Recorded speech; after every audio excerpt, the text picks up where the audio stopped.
और बंधु, क्या हाल चाल। तो यार एक क्विक वीडियो देखने जा रहे हैं जिसमें हम देखेंगे कि बोर्ड एग्जाम में अपना जो आंसर शीट है उसका प्रेजेंटेशन कैसे करना है फॉर मैथ्स में। ठीक है ना, एक बढ़िया सा पेपर मैंने चेक किया था जिसमें मैंने देखा कि उसके थ्रू मैं तुम्हें काफी चीज बता सकता हूँ कि पेपर में कैसे प्रॉपर प्रेजेंटेशन के थ्रू तुम कम से कम 5 से 8 मार्क्स एक्स्ट्रा अपने बढ़ा सकते हो। ओके, तो यार इस समय रात के 3:45 बज रहे हैं जिसमें ये वीडियो शूट कर रहा हूँ मैं। ठीक है, सो यार फटाफट देखते हैं कैसे प्रेजेंटेशन करना है और हर स्टेप के कैसे मार्क्स मिलते हैं। हाँ, अगर एक क्वेश्चन तुमसे सॉल्व नहीं भी हो रहा है तो उसमें क्या क्या चीज तुम लिख सकते हो जिससे वहां पे ना मार्क्स बनते हुए भी हाफ एक से 1.5 मार्क्स तक तुम्हारे बन सके। ओके, तो आइए शुरू करते हैं। ओके गाइज, प्रेजेंटेशन में मत जाना भाई, इतने तुरंत में प्रेजेंटेशन का जुगाड़ नहीं हो पाया कुछ ना। तो यार जैसा भी है, यहाँ से काफी कुछ सीखने मिलने वाला है तुम्हें। सो यार मैंने अपना, आप देख सकते हो डेट 1 Feb को प्रीलियम का पेपर लिया था क्लासेस में। तो वहाँ पे एक स्टूडेंट के काफी अच्छे स्कोर है। हाँ, 35 मार्क्स है, बट अच्छे स्कोर क्यों? क्योंकि उसके मार्क्स जो आप देखोगे तो सिल मिस्टेक्स में गए या फिर इनकम्प्लीट सोल्यूशन लिखने में गए। ठीक है, तो देखने जा रहे हैं हम कि कैसे पेपर प्रेजेंट करना है मैथ्स में और किन चीजों का ध्यान रखना है। हाँ, ये अपना फॉर्मेट है तो पूरा लिखने का, ये देख लो। ओके, ठीक। सो अभी जैसे तुम देखोगे कि अपना क्वेश्चन नंबर 1 है ना। क्वेश्चन नंबर 1 ऊपर डाला, ए लिखा, फिर उसके बाद उसने क्या किया, जो एमसीक्यूज हैं उनका ना सिर्फ ऑप्शन नंबर लिखा, लेकिन साथ में ऑप्शन वैल्यू। हाँ, सिर्फ ऑप्शन नंबर या सिर्फ ऑप्शन वैल्यू नहीं लिखना है, तो मैं करेक्ट ऑप्शन नंबर यानी ए और उसके ऑप्शन वैल्यू दोनों लिखनी है। ठीक है, ओके। अब इस बात का ध्यान रखना है कि जिस तरह से क्वेश्चंस तुम्हारे लिखे हुए हैं क्वेश्चन पेपर में वैसे आंसर पेपर में लिखने हैं। तो 1 यहाँ पे, ए यहाँ पे, और जो जो सब क्वेश्चन सॉल्व करने हैं वो यहाँ पे ऐसे एरो डाल के करेक्ट ऑप्शन ऑप्शन नंबर और करेक्ट ऑप्शन नंबर और वैल्यू लिखनी है। अच्छा, यहाँ पे मेक श्योर करना है कि तुम्हें कट नहीं करना है ना। ऑप्शन एक बार तुमने कट कर दिया और फिर दूसरा ऑप्शन लिखा उसकी जगह, तो इट डजंट मैटर कि तुम्हारा कौन सा भी ऑप्शन करेक्ट हो, पहले वाला करेक्ट या नया वाला, तो मार्क्स नहीं मिलेंगे। सिर्फ फर्स्ट अटेम्प्ट का ही मार्क्स होते हैं।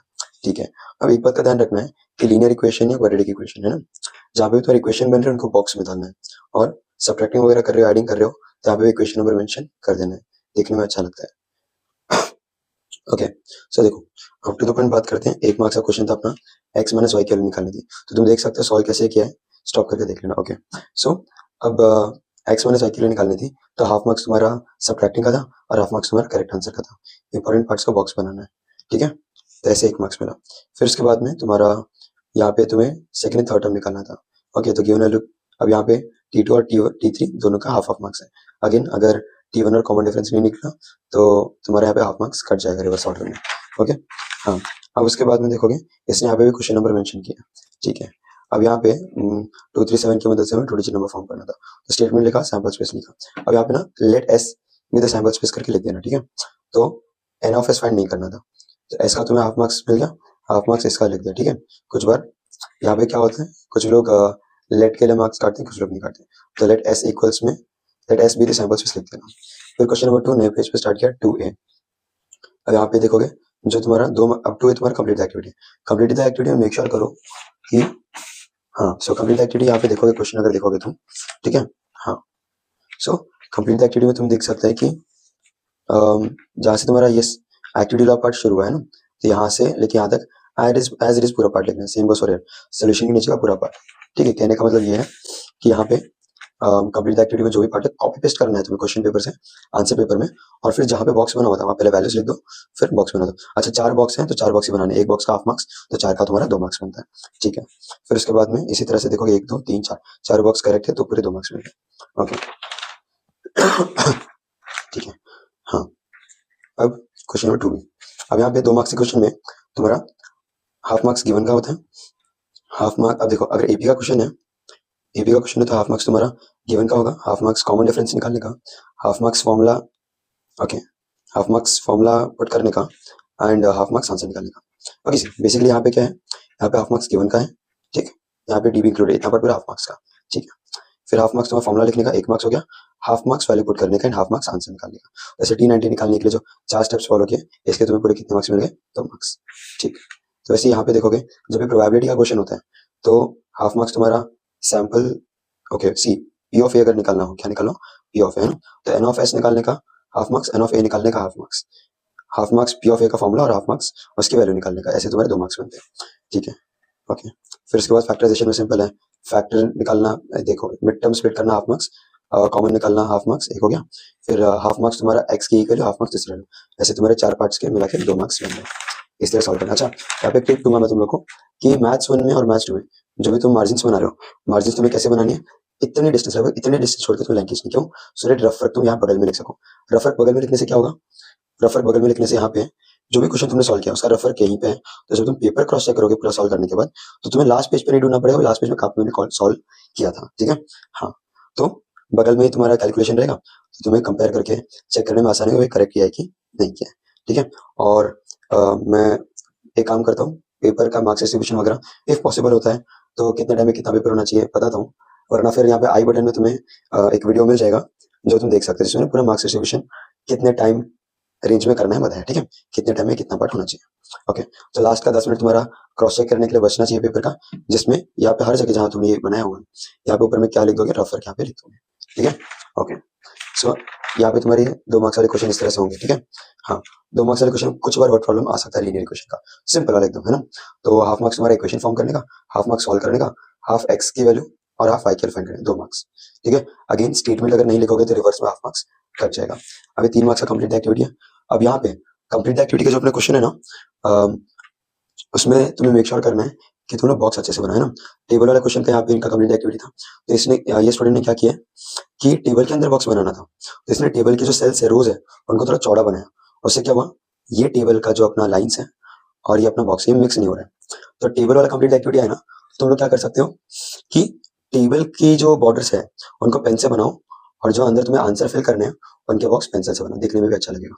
हर बॉक्स का हाफ मार्क्स, तब 1 2 3 4 5 6 बॉक्स का तुम्हें कितना, 3 मार्क्स मिलेगा। ठीक है, अच्छा एक बात बोल देता हूँ मैं, कई बच्चे मिस्टेक करते हैं कि क्वेश्चन नंबर 3 ए लिख दिया लेकिन क्वेश्चन नंबर नहीं लिखते।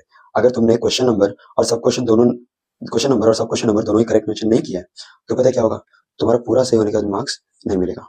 ठीक है, तो क्वेश्चन नंबर, उसका कौन सा सब क्वेश्चन है, ए या बी, वो, और फिर उसमें जो अपना सॉल्व करने वाला क्वेश्चन नंबर है वो, ये तीनों चीज मेंशन करना जरूरी है। ठीक है, ओके, अच्छा यहाँ पे एक और बात, अगर क्वेश्चन नंबर 2 का बी चल रहा है तुम्हारा, ठीक है, तो आगे भी चल रहा है तो यहाँ पे भी 2 लिखोगे ऊपर, और यहाँ भी ऊपर 2 मेंशन करना है। ठीक है, ओके, फिर उसके बाद में देखो हर जगह पे मार्जिन खींची गई है ना, कैलकुलेशन हुई पूरी। ओके, तो बगल में कैलकुलेशन करने से क्या हुआ, क्रॉस चेक करते टाइम बच जाता है टाइम, है ना। अभी 3B में देखोगे तो अपने 3 मार्क्स से 2 क्वेश्चन करने होते हैं। अब प्रोबेबिलिटी का क्वेश्चन जब आ रहा है 3 मार्क्स का, तो हाफ मार्क्स तुम्हारा सैंपल स्पेस निकालने का, half marks n of S, half marks event A का सेट बनाने में, half marks n of A, ऐसे 4 पॉइंट्स के कितने 2 मार्क्स हो गए। पी ऑफ ए का फॉर्मूला हाफ मार्क्स और उसकी वैल्यू हाफ मार्क्स, तो ऐसे करके पूरे तुम्हारे 3 मार्क्स बनते हैं। ठीक है, S N of S, A N of A, P of A का फॉर्मूला, पी ऑफ ए की वैल्यू। अगेन स्टेटमेंट नहीं लिखा तो हाफ मार्क्स रिवर्स में कटेंगे। ठीक है, मतलब रिवर्स में कटेगा मतलब क्या है कि टीचर को मौका मिल जाएगा मार्क्स काटने का, है ना। अच्छा, मेरे वॉइस का थोड़ा मैं माफी मांगता हूँ, बट काफी टाइम से थोड़ा गला बैठा हुआ है। ठीक है, अब जो यहाँ पे देखोगे ना तुम, तो यहाँ पे मैंने मेंशन भी किया हुआ है कि यहाँ पे रफ वर्क लिखना है तुमको, है ना। ओके, अब यहाँ पे क्वाड्रेटिक इक्वेशन का फॉर्मूला मेथड जो है ना, वो मुझे ऐसा लग रहा है तुम्हें बोर्ड एग्जाम में देखने मिलने वाला है। कितने मार्क्स के लिए, 3 मार्क्स के लिए। तो फॉर्मूला मेथड में हाफ मार्क्स तुम्हारा एबीसी की वैल्यू निकालने का होता है, हाफ मार्क्स डेल्टा की वैल्यू निकालने का होता है, हाफ मार्क्स फॉर्मूला पुट करने का होता है, हाफ मार्क्स फॉर्मूला में वैल्यू पुट करने का, कितने हो गए, 2 मार्क्स। फिर हाफ मार्क्स तुम्हारा है यहाँ पे एक्स की एक वैल्यू निकालने का, हाफ मार्क्स एक्स की दूसरी वैल्यू निकालने का। ठीक है, अब यहाँ पे इस बच्चे के मार्क्स क्यों कटे, देखो यहाँ पे इसने पूरा ऑलमोस्ट पूरा सही सॉल्व किया था, इसने गड़बड़ क्या कर दी, इसने जो है क्वेश्चन में एक्स दिया था, इसने वेरिएबल क्या पुट किया यहाँ पे एम, जो भी, अब याद रखो फॉर्मूला मेथड बोलता है कि फॉर्मूला जिस क्वेश्चन के लिए लगा रहे हैं उसका वेरिएबल इक्वेशन के फॉर्मूला के लेफ्ट में आएगा। ठीक है, आखिर तक x इक्वल टू करके हमें लिखते जाना जब तक आंसर नहीं निकल जाता। अब यहाँ पे इसने इसका हाफ मार्क्स यहाँ पे कट गया। ठीक है, ओके, फिर हाफ मार्क्स इसका कहाँ पे कटा, अब यहाँ पे इसने क्या किया, ये रूट वाला टर्म नहीं है, तो जिसके पास रूट है और जिसके पास नहीं है वो कंबाइन नहीं होते ऐड सब्ट्रैक्ट में। ओके, और इसने वहां पे मिस्टेक कर दी, इसका आगे का आंसर जो है गड़बड़ हो गया ना। अब यहाँ पे इसको क्या करना था, 10 और 2 दोनों इवन नंबर है, 2 कॉमन निकलता तो 2 यहाँ से कैंसिल, तो मेरा आंसर 5 प्लस रूट 23 और यहाँ पे 5 माइनस रूट 23 आता, तो ऐसे हाफ हाफ एक और यहाँ पे हाफ, मेरे 1.5 मार्क्स से कट गए। ठीक है, अब देखो यहाँ पे फैक्टर्स वगैरह इसमें निकले है ना। ठीक है, ओके, ठीक, अब यहाँ पे देखोगे तो पाई डायग्राम का क्वेश्चन है। अब पाई डायग्राम का क्वेश्चन अगर 4 मार्क्स के लिए आता है तो 2 मार्क्स तुम्हारा टेबल का होगा और 2 मार्क्स तुम्हारा डायग्राम का होगा। अब कितनी वैल्यूज के लिए डिग्री निकालेंगे, 1 2 3 और 4, half half half half 2 marks, half half half half 2 marks, total कितने बन गए, 4 मार्क्स। अगेन यहाँ पे तुमने देखो हाफ मार्क्स का इसका किसने यहाँ पे मेंशन नहीं किया, क्या, सेंट्रल एंगल ऑफ सेक्टर और टोटल, ये मेंशन ना करने का जिसका हाफ मार्क्स कट गया। ठीक है, ओके, अब यहाँ पे इसने जो है ना एक क्वेश्चन था जिसमें हमें बोला था अल्फा प्लस बीटा देके रखा है, सम ऑफ रूट बोला था क्वेश्चन में, और बोला था sum of square cube of. Okay, so question में तुम्हें एग्जैक्टली क्या बोला था? अगर मेरे पास क्वेश्चन पेपर हो तो मैं दिखाना चाहूंगा।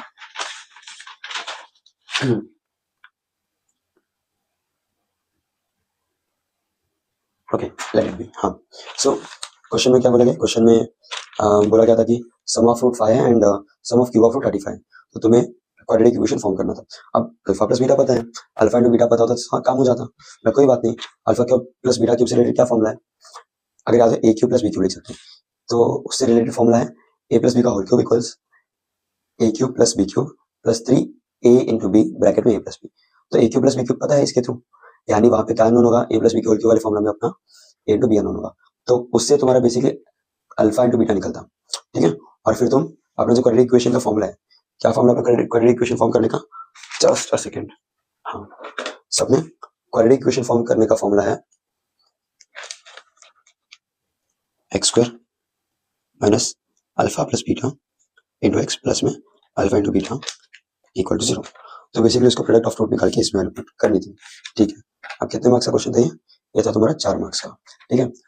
अब उसने दूसरा मेथड यूज किया, लेकिन मैंने उसको मार्क्स दिया है, कितना दिया? 2। अब 2 मार्क्स क्यों गए बताता हूँ। अब देखो, उसने देखा भाई 2 का सम 5 है और इसके लिए 25 है। उसने अज्यूम किया 2 + 3 भी 5 होता है, तो 2 का क्यूब 8 और 3 का क्यूब कितना? 27। तो 27 + 8 कितना बना तुम्हारा? 35। तो उसने फिगर आउट कर लिया यहाँ से अल्फा एंड बीटा की वैल्यू, अल्फा एंड बीटा निकाल लिया उसने। अब वो डायरेक्टली इसमें वैल्यू पुट कर सकती थी और सॉल्व हो जाता, बट उसने आगे सॉल्व नहीं किया, ठीक है। अब उसका कटने थे कितने? हाफ मार्क्स, 1 मार्क्स ये फॉर्मूला लिखने के सी। अब उसके कितने मार्क्स कटने थे यहाँ पे उसका कटने थे 1 से 1.5 मार्क्स। क्यों? अल्फा बीटा के लिए पुट करनी थी, इसमें फॉर्मूला लिखना था, आंसर आ जाता है ना, तो 1.5 मार्क्स। लेकिन हाफ मार्क्स क्यों कटे? यहाँ पे इसने रिस्पेक्टिवली वर्ड यूज नहीं किया और लेट नहीं किया, ठीक है। तो इस तरह से इसके 2 मार्क्स कट गए। तो लेट करना जरूरी है जब अल्फा बीटा सामने से लिखा नहीं है, सिर्फ रूट्स लिखा है। रिस्पेक्टिवली लिखना जरूरी है जब 2 या से ज्यादा चीज की बात हो रही है। तो क्या था? LHS को सारे चीज लिखना है, ठीक है। फिर 3 मार्क्स का क्वेश्चन था अपना हिस्टोग्राम का। अब यहाँ पे क्या हुआ? यहाँ पे देखोगे तो उसने क्वेश्चन नंबर मेंशन किया यहाँ पे, ठीक है। तो उसमें चार वैल्यूज देख रखी थी टेबल में, ठीक है। क्लास दिया था और अपना क्लास के साथ फ्रीक्वेंसी दी थी। उसने प्लॉट बढ़िया से किया है। अब 4 चीजों को प्लॉट करना था, तो हाफ हाफ हाफ हाफ, इसके 2 मार्क्स मिल गए। हाफ मार्क्स इसका, हाफ मार्क्स केल करेक्ट लिखा, 2.5 मार्क्स। लेकिन उसको सॉल्व करने वाला जो पार्ट था वहां पे एक टेबल भी बनाना था, क्वेश्चन का टेबल बनाना होता है, उसका हाफ मार्क्स। तो कितने मिलते हैं? 3 मार्क्स। अगर मेंशन भी किया 2.5 क्यों मिला? टेबल नहीं बने, ठीक है। अब अगर इसने यहाँ पे ये जो लिखा ये नहीं लिखा होता ना और क्रिंक मार्क में गड़बड़ कर दी होती, इसका मिनिमम हाफ मार्क्स कट जाता, ठीक है। इस तरह से पूरा पेपर डिस्ट्रीब्यूशन। अब एक चीज काम की बताता हूँ, ध्यान से सुनो।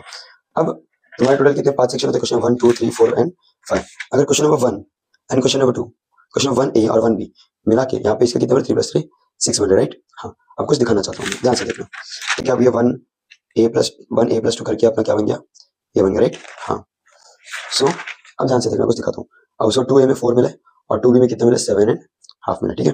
ओके, अब ये दोनों मिला के कितना बन रहा है? 11.5। लेकिन मैंने यहाँ पे कितना लिखा? 12। हाँ, इसका मतलब क्वेश्चन नंबर 2 में अगर A और B 2 ऑप्शन, ठीक है, A वाला पार्ट B वाला सेक्शन, तो 2A और 2B के मार्क्स मिला के अगर हाफ करके आ रहा है तो राउंड ऑफ करके कितना बन जाता है? पूरा बन जाता है। इसका मतलब यहाँ उसको मिला था 11.5, लेकिन कितना मिला है? 12। तो भाई अगर तुम्हारे हर सेक्शन में हाफ ऑफ मार्क्स कट हुए तो राउंड ऑफ होके 1 बन जाएंगे। यानी तुम्हारे जहाँ पे हाफ मार्क्स कट के 2.5 कट होने थे, वहां पे तुम्हें पूरे कितने मिल जाएंगे? 5 मिल जाएंगे, ठीक है। ओके, अब यहाँ पे भी सेम है, 3 + 4.5 7.5, लेकिन कितना मिला? 8, ठीक है। ओके, ऐसे अगर और कहीं पे भी कुछ, हाँ यहाँ पे अब जो क्वेश्चन नंबर 4 था, ठीक है, उसमें 3.5 + 2 कितना हो गया? 5.5। लेकिन 4 में A भी नहीं था, तो 5.5 कितना बन गया? 6। क्वेश्चन नंबर 5 में उसको देखा था 2.5 मिला था ग्राफ में, लेकिन राउंड ऑफ करके कितना बन गया? 3, ठीक है। तो अगर 2A अगर क्या है तुम्हारा, अगर तुम्हारा 2A 2B है तो ऐड होकर अगर राउंड ऑफ हो सकता है तो हम कर देते हैं, वरना राउंड ऑफ नहीं होता है ना। 2A 2B का अलग अलग राउंड ऑफ नहीं करते, मिला के राउंड ऑफ करते हैं, ठीक है, राउंड ऑफ। हाँ, जहाँ भी जरूरत है वहाँ पे बॉक्सेस बना दोगे, पेपर अच्छा दिखता है ना, प्रेजेंटेशन अच्छी होती है। जहाँ भी एक्स्ट्रा स्पेस बचती है वहाँ पे क्या करना है तुमको? वहाँ पे सिंपल है, वहाँ पे ऐसे लाइन मारना है हॉरिजॉन्टल और ऐसे कट मारना है, ठीक है। जब भी पेज एंड हो रहा है तो पेज एंड होने पे तुम लोग क्या करोगे? पेज एंड होने पे तुम लोग को ऐसे PT हर जगह नीचे मेंशन करना है, मतलब please turn over. I guess तुम्हें इससे अच्छा खासा बेनिफिट हुआ होगा, ठीक है। सो ये वीडियो में इतना ही, ओके।